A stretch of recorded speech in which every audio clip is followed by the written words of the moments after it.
Hey, I got to tell you what, interesting book here, The Art Thief by Michael Finkel. Really surprisingly good book. He's the author of Stranger in the Woods that came out in 2017. The Art Thief, this book came out in 2023. 100 and let's see, how many pages we got here? 200 and something pages. Okay, his books are good size. He writes about these interesting people that have psychological profiles. So the Stranger in the Woods was this guy that chose to live in the woods private. Nobody knew he existed for like 30 years or something. And he gets an interview with the guy, multiple, 40 hours of interviews in this book. But Stranger in the Woods, he interviews him for even longer. And they write about motivation, psychological profile, the reasoning behind their decision making. And in The Art Thief, he interviews Stefan Breitweiser for over 40 hours. He's the only American journalist to ever get access to Stefan and talk to him about the heists. Iconic story here. Really cool story. In summary, there were going to be some spoilers here, so if you haven't read it yet and you want to, turn off now. But this story is pretty iconic. They arguably are the most successful art thieves in the history of the world. Over 201 heists in a 7-year period. They collect 300 and something works, and it's worth over $2 billion. Pretty wild story. I mean, he keeps the artwork.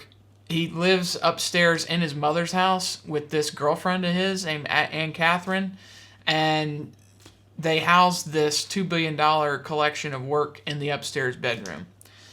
For a while, the mom has no idea. The mom apparently has no idea that they've stolen all this stuff and it's upstairs.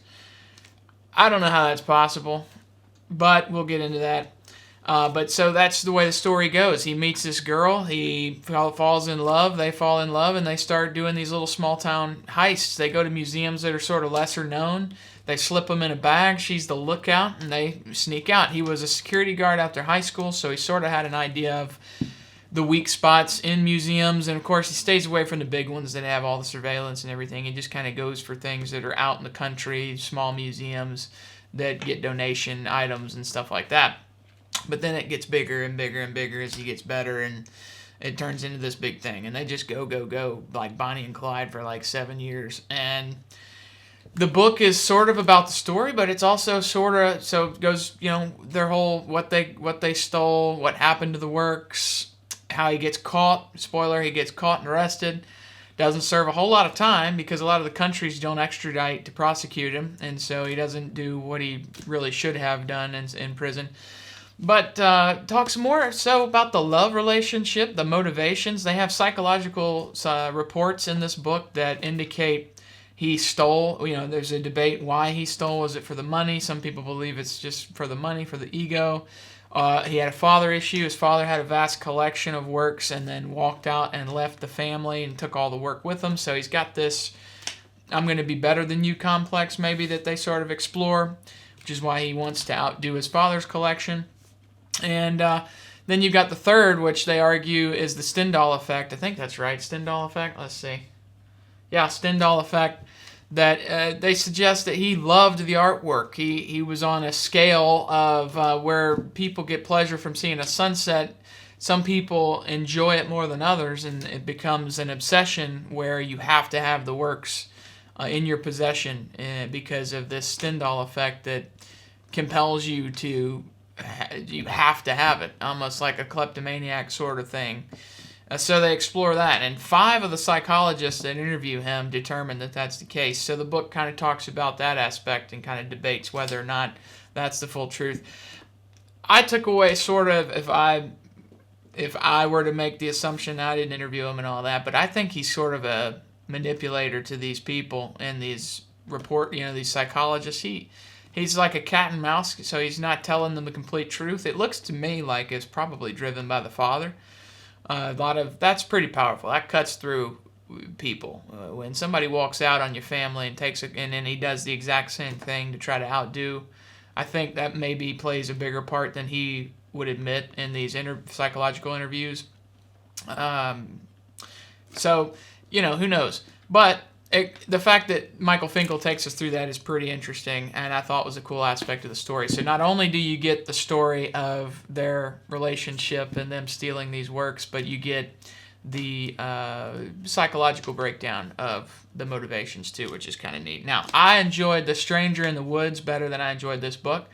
But that's not to say that you won't enjoy this book more, because it actually has higher ratings on Goodreads from people than Stranger in the Woods. So it's all your preference. I just didn't, I don't know, this story seemed to me, it felt like a little bit of a linear, just, it's these two kids that fall in love. It's exciting to go steal stuff. He didn't really have much going in life. He's living with his mom. He's broke. He has no money. He meets this girl, and they slip this stuff in his jacket one day, and it's like, oh, okay, well, that's something I can do.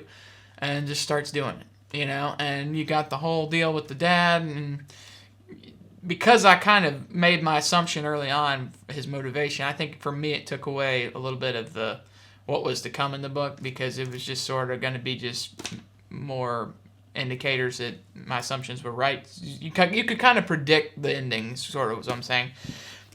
Outside of the fact that when the mom finds out that they'd stolen the works, now this is an interesting part of the story.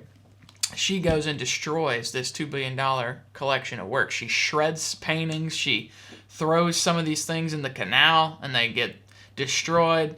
And that, to me, is devastating. I mean, that was to me the climax of the book. The mom should be held account to destroying $2 billion worth of highly sought after artworks. I mean, what a tragedy that is.